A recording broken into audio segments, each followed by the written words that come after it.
अगला टॉपिक रहेगा आपका क्या, प्रमुख केले की किस्में है ना, ठीक है। और केले की किस्में स्टार्ट करवा दिया था,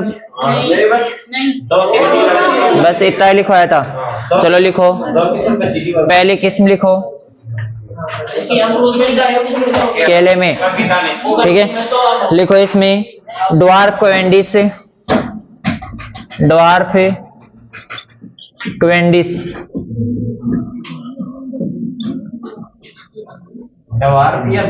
ड्वार्फ डेवार्फ, इस पे आएगा ये एफ रे, है ना, ड्वार्फ क्वेंडिस, ठीक है। लिखो इसके अंदर मुख्य व्यावसायिक और प्रचलित किस्म ये केले की,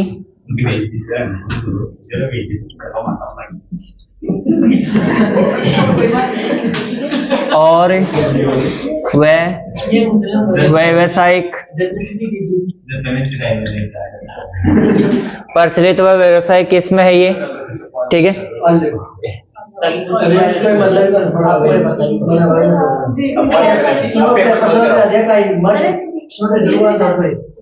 ठीक है, लिखो रे आगे, आगे लिखो रोबस्टा, सॉरी इसमें लिखो सबसे भारी गुच्छा, सबसे भारी गुच्छा, इसके अंदर सबसे भारी गुच्छा बनता है इसके अंदर केले का, जिसे बंच कहते हैं, गुच्छे को क्या कहते हैं, बंच कहते हैं, ठीक है। इसके बाद में लिखो आप रोबस्टा, अगली किस्म लिखो रोबस्टा। देखो आपकी किस्में जो है ना, किस्में बहुत शानदार है। देखो फलों की तो आपको याद करने की जरूरत नहीं है, सबकी अलग अलग किस्में बता रखी है इसमें, ठीक है। लिखो रोबस्टा लिख लिया, और रोबस्टा में लिखो आप पनामा विल्ट प्रतिरोधी किस्म है। इसके बाद में अगली किस्म लिखो पनामा विल्ट रोधी किस्म,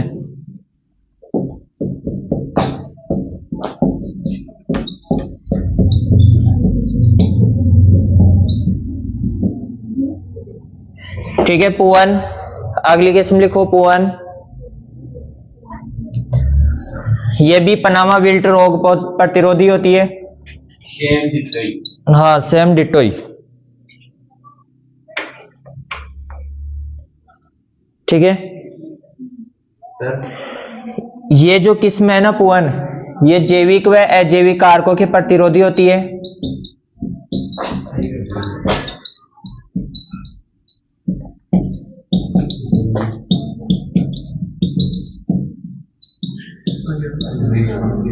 जैविक व अजैविक कारकों के प्रतिरोधी होती है।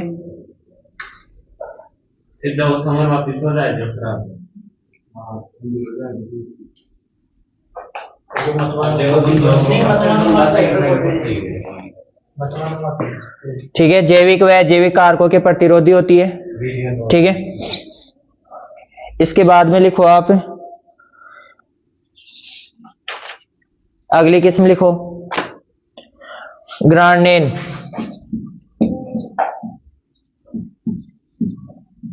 किस्म का नाम लिखो ग्रांडेन।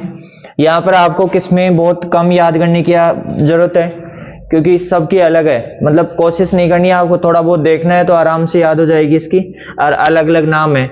वहां पर जो फसलें हैं उनमें तो क्या है, एक सेम नाम है सबके, पूसा पूसा पूसा पूसा, ठीक है। उसके अंदर नंबर है, नंबर कम याद होते हैं, से नाम जल्दी याद हो जाते हैं, ठीक है। लिखो आगे ग्रांडेन या उत्परिवर्तित किस्म है,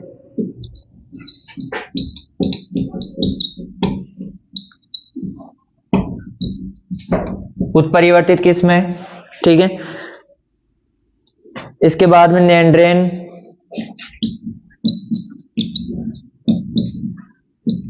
अगली किस्म का नाम लिखो नेंड्रेन, नेंड्रेन लिख लिया। लिखो चिप्स बनाने के लिए उपयुक्त,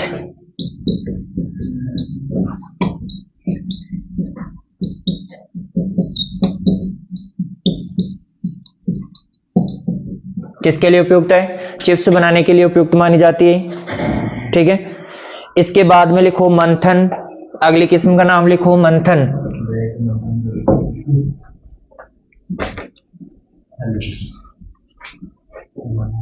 मंथन किचन गार्डनिंग के लिए उपयुक्त या रसोई घर के लिए उपयुक्त मानी जाती है किस्म? मंथन,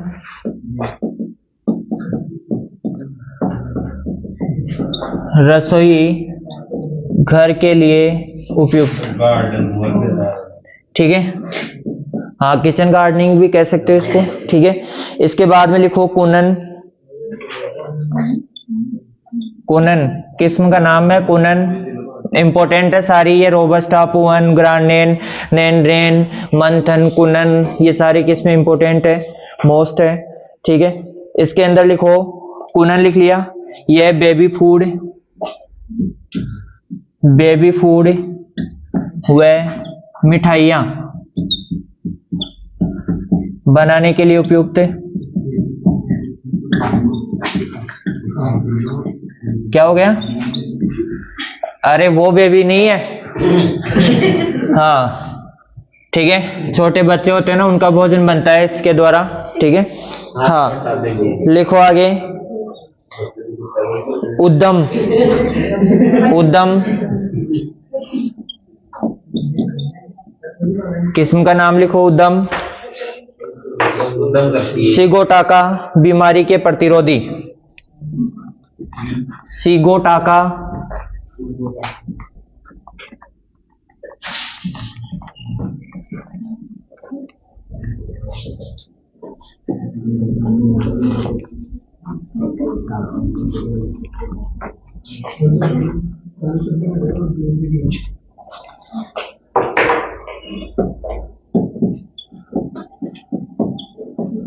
टोका भी हो सकता है, बीमारी प्रतिरोधी, ठीक है। इसके बाद में अगला लिखो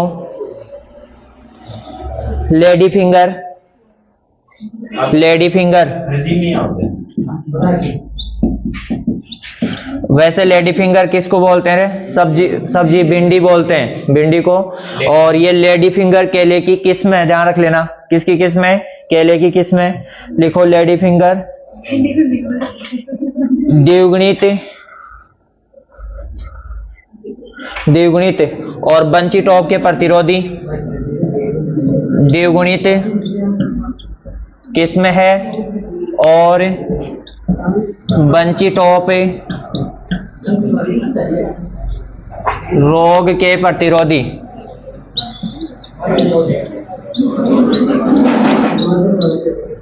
किसके प्रतिरोधी रे? Bunchy top. अब बंची टॉप क्या होता है बताएं? अरे माथा बनना, मतलब इसका जो पुष्पन होता है ना, वो क्या हो जाता है? ऐसे गुच्छे के रूप में बन जाता है, ठीक है। तो इस प्रकार का रोग होता है, तो उसके प्रतिरोधी होती है ये, ठीक है। इसके बाद में लिखो अन्य किस्में, लिख लो, नाम लिखना है अन्य किस्मों का। रसथाली, अन्य रसथाली, होंडा, रसथाली, होंडा किस्मों के नाम लिख लो। रसथाली, होंडा, चंपा, चंपा जानते हो ना चंपा को। और एक किस्म और लिख लो अलग से, लाल वेलची, लाल वेलची, ठीक है। लिखो इसके अंदर छिलका लाल होता है इसका, छिलका लाल,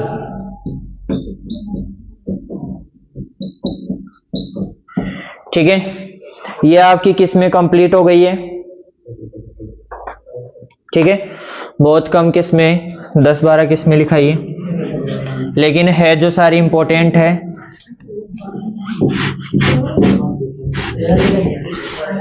हाँ तो 10-12 मतलब एक आधी ऊपर नीचे हो सकती है। किस्में कंप्लीट हो गई है। अब लिखो प्रमुख है, रोग लिख लो, चाहे से कीट लिख लो, कुछ ही लिख लो। अच्छा रोग ही लिखोगे, चलो रोग लिख लो तो।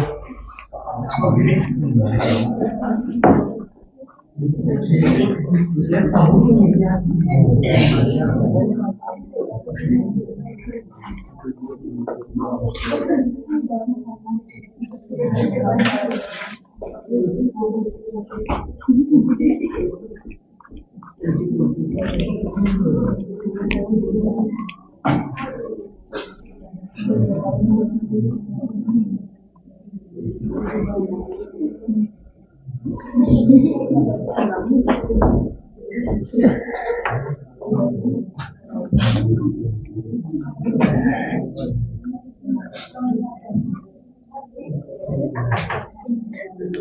है, अब लिखो आप प्रमुख रोग लिखे ना, पनामा विल्ट केले का प्रमुख रोग है पनामा विल्ट। ठीक है, और इसके रोग कारक का नाम लिखो, फ्यूजेरियम ऑक्सीस्पोरियम कवक द्वारा,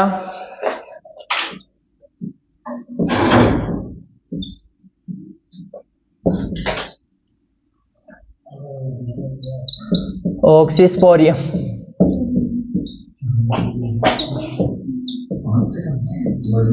कवक द्वारा। ठीक है, फ्यूजेरियम ऑक्सीस्पोरियम कवक द्वारा। ठीक है, दूसरा लिखो सिगाटोका या सिगोटोका लीफ स्पॉट रोग।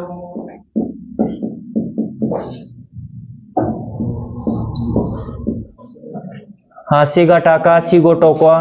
ठीक है, लीफ स्पॉट रोग।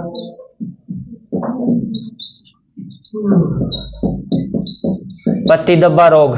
ठीक है, लिखो रोग कारक लिखो इसका, सर्कोस्पोरा म्यूजिकोला कवक द्वारा,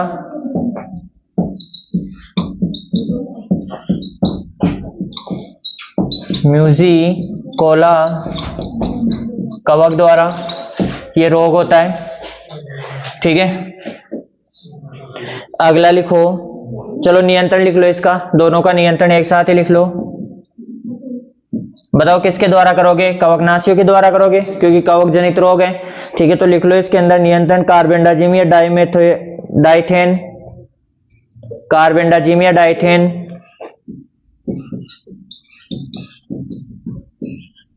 जेड 78 लिखो, 2 ml प्रति लीटर, 2 ml प्रति लीटर पानी में घोल बनाकर छिड़काव करें। 2 ml प्रति लीटर पानी में घोल बनाकर छिड़काव करें। ठीक है, या बीजोपचार करें, या बीजोपचार करें, या बीजोपचार करें। ठीक है, तीसरा लिखो मोको रोग, मोको, आप भी मौके की तलाश में रहते हो ना। ठीक है, मोको रोग लिखो, स्यूडोमोनास,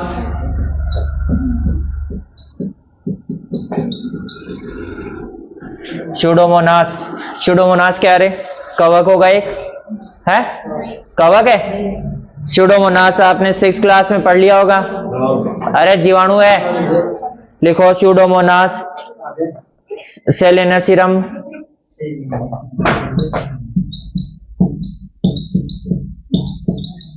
सेलेनेसिरम जीवाणु द्वारा। नियंत्रण बताओ रे इसका, नियंत्रण बताने की जरूरत है क्या? नियंत्रण बताओ, किस किस को आता है नियंत्रण इसका?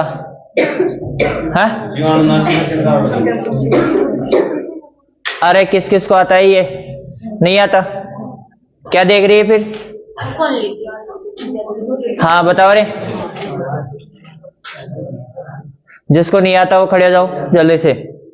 अब देखो, आपको कितनी बार बता दिया मैंने कि चाहे से कवक द्वारा हो, चाहे से जीवाणु द्वारा हो, और चाहे से वायरस द्वारा हो। ठीक है, या माइकोप्लाज्मा के द्वारा हो।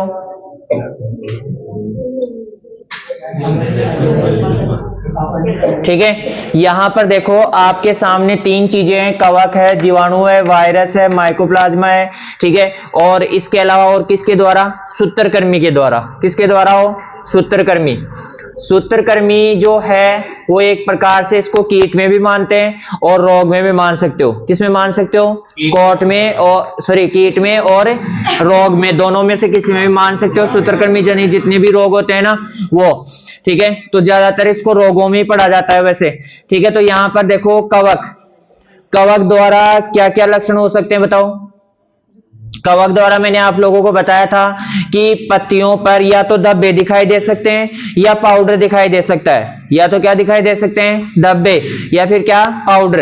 अब पाउडर और धब्बे किसी भी रंग का हो सकता है, काले रंग का हो सकता है, भूरे रंग का हो सकता है, लाल रंग का हो सकता है, भूरे और आपके कैसे सफेद रंग का हो सकता है। तो किसी भी रंग का पाउडर हो सकता है, पीला पीला हो सकता है, ठीक है, किसी भी रंग का कोई सा भी रंग हो सकता है। तो धब्बे दिखाई देंगे या तो पीले भूरे रंग के, या फिर क्या दिखाई देंगे आपके काले भूरे पीले सफेद जो भी है आपके सारे रंगों के धब्बे दिखाई दे सकते हैं, या फिर उसके ऊपर पादप के ऊपर पत्तियों पर पाउडर दिखाई दे सकता है। इसके अलावा मैंने आपको बताया था जीवाणु जनित जितने भी रोग होंगे उनके अंदर किस प्रकार के लक्षण उत्पन्न होंगे, बताओ।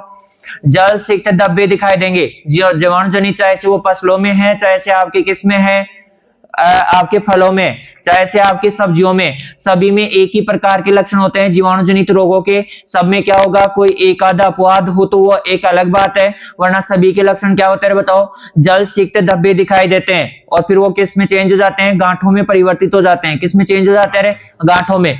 फिर इसके बाद में आता है वायरस। वायरस द्वारा जितने भी रोग होते हैं उनके अंदर हम किस प्रकार के लक्षण देखते हैं, पत्तियां जो होती है ना वो अंगुली नुमा प्रवर्धों में परिवर्तित हो जाती है, मतलब संकुचित हो जाती है। क्या हो जाती है, संकुचित, मतलब सिकुड़ जाती है। क्या हो जाती है, सिकुड़ जाती है। फिर इसके बाद में हम बात करें माइकोप्लाज्मा और सूत्रकृमि। सूत्रकृमि कहाँ रहता है पहले तो ये बताओ, मर्दा में पाया जाएगा, ठीक है।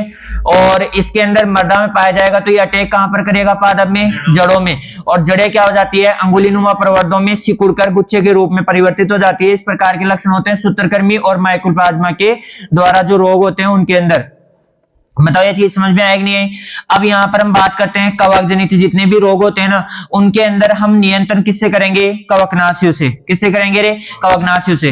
देखो ये बहुत ही कम क्वेश्चन पूछा जाता है कि यहाँ पर किसी कवकनाशी का नाम पूछ लिया गया हो। जेट के अंदर इस प्रकार के क्वेश्चन बहुत कम पूछे जाते हैं। ऐसे नहीं पूछा जाता है किसी जीवाणु जनित जीवाणुनाशी का नाम पूछ लिया गया है, ऐसा भी नहीं है। हाँ पूछा जाता है जीवाणु क्या है, इसमें चार या पांच दवाइयां हैं जो फिक्स है, जैसे एग्रोमाइसिन का कॉपर ऑक्सीक्लोराइड, स्टेप्टोसाइक्लिन और टेट्रासाइक्लिन। इस प्रकार की 4-5 दवाइयां हैं, उनके बारे में ही पूछा जाता है। वही 5 दवाइयां हैं तो उसका नियंत्रण किया जाता है जीवाणु में। तो जीवाणु में नाम पूछा जा सकता है आपसे।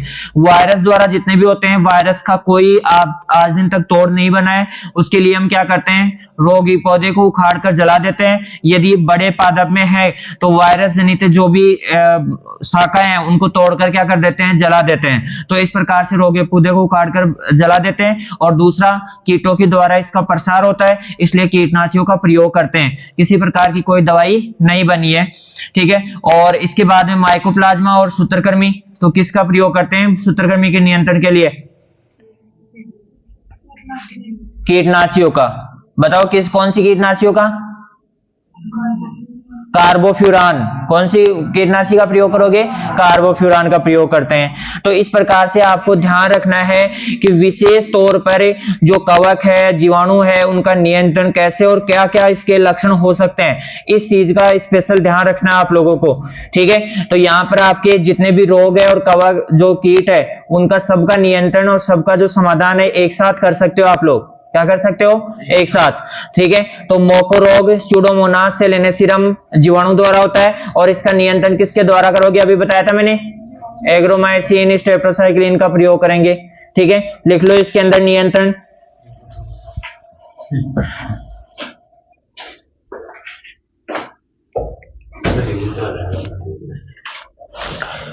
अगला रोग लिखो, कोकन रोग। कौन सा रोग हो गया, कोकन रोग। बहुत सारे रोग है इसके अंदर, केले के अंदर, ठीक है। कोकन रोग लिखो। रोग कारक, रोग कारक बताओ रे क्या है, वायरस। रोग कारक क्या है, वायरस है, ठीक है। इसका रोगवाहक एफिड, एफिड बोले तो चेपा, ठीक है। और इसका नियंत्रण लिखो, नियंत्रण अभी बताया था मैंने आपको कि वायरस जनित जितने भी रोगी पौधे को उखाड़ कर जला दे, रोगी पादप को उखाड़ कर जला दे,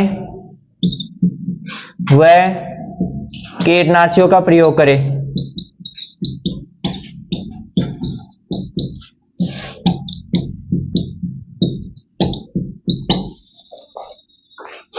रोगी पादप को उखाड़कर जला दे, वह कीटनाशियों का प्रयोग करे। ठीक है, क्यों? क्योंकि इसका वाहक कौन है? एफिड है। तो एफिड क्या है? कीट है, तो कीटनाशियों का प्रयोग करेंगे। ठीक है, आगे लिखो इसके बाद में बंची टॉप। बंची टॉप ये भी केले की प्रमुख बीमारी है, ध्यान रख लेना।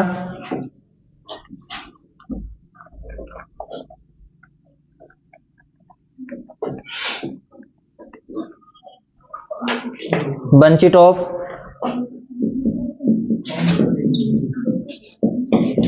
ये इसका रोग कारक है ना, रोग कारक वो वायरस है। ठीक है, और इसका रोग वाहक है वही कौन है? एफिड। लिख लो एफिड। और इसके बाद में लिखो इसका नियंत्रण। नियंत्रण किसका करोगे? एफिड कीट का करोगे, तो कीटनाशी का प्रयोग करो। कीटनाशी का प्रयोग करें।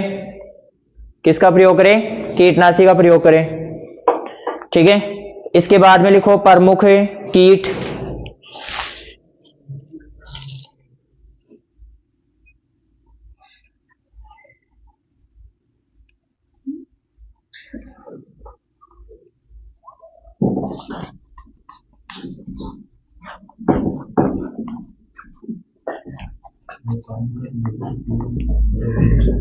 बिल्कुल बिल्कुल, कल ही लिखाएंगे।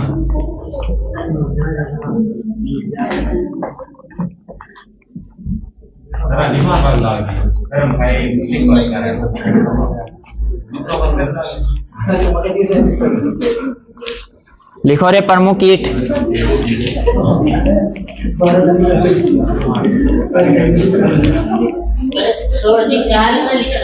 लिखो इसके अंदर परकंदे घूने। परकंदे घूने लिखो। इसको राइजोम विविल भी कहा जाता है। Rhizome weevil. इस चीज का ध्यान रखना, केले के अंदर प्रवर्धन के बारे में क्वेश्चन आ जाए और वहां पर राइजोम लिखा हुआ पाया जाए तो सकर्स को राइजोम भी कहा जाता है। इस चीज का ध्यान रख लेना, नोट कर लेना, फिर बाद में कहोगे सर ये चीज तो बताई नहीं। और जेड 2013 में यही क्वेश्चन पूछा गया, केले का प्रवर्धन किया जाता है, वहां पर सकर्स ऑप्शन में था ही नहीं। क्या था? राइजोम था। तो इसको क्या कहते हैं? परकंद घुन। देखो परकंद घुन, कीट का नाम क्या है? परकंद घुन। और राइजोम विविल कहते हैं, तो विविल का मतलब तो कीट हो गया, ये घुन हो गया, और राइजोम का मतलब परकंद हो गया आपका। तो जो सकर्स बोलते हैं ना, तलवार सकर्स और चौड़ी पत्ती वाले सकर्स, तो वो यही होता है, राइजोम होता है। ठीक है, लिखो इसके अंदर यह केले का एकल भक्षी कीट है और इसका जूलॉजिकल नेम लिखो। जूलॉजिकल नेम लिखो कॉस्मोपोलिटिस सॉर्डिडस।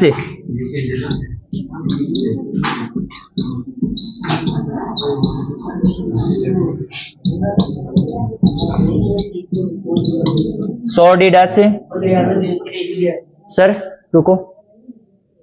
ठीक है, लिखो इसके बाद में ये केले का एकल भक्षी कीट है। एकल भक्षी मतलब केले के ऊपर ही लगता है ये। ठीक है, नियंत्रण लिख लो रे। डाइमेथोएट का प्रयोग करें।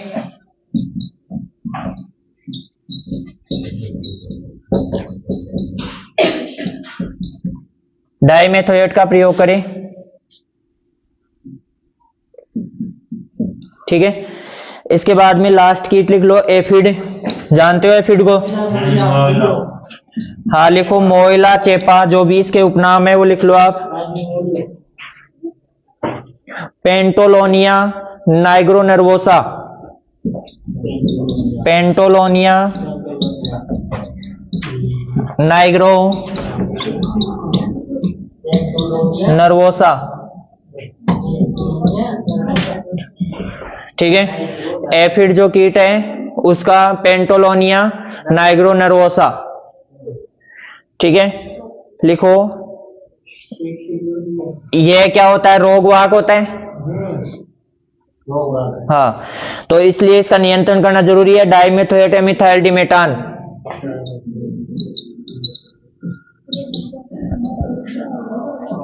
या मिथाइल पैराथियन,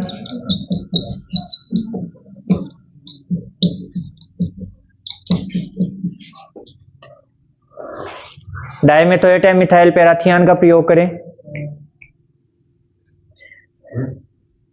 ठीक है, ये कंप्लीट हो गया है केला आपका। ठीक है, कल आपका अंगूर चलेगा। ठीक है, इसको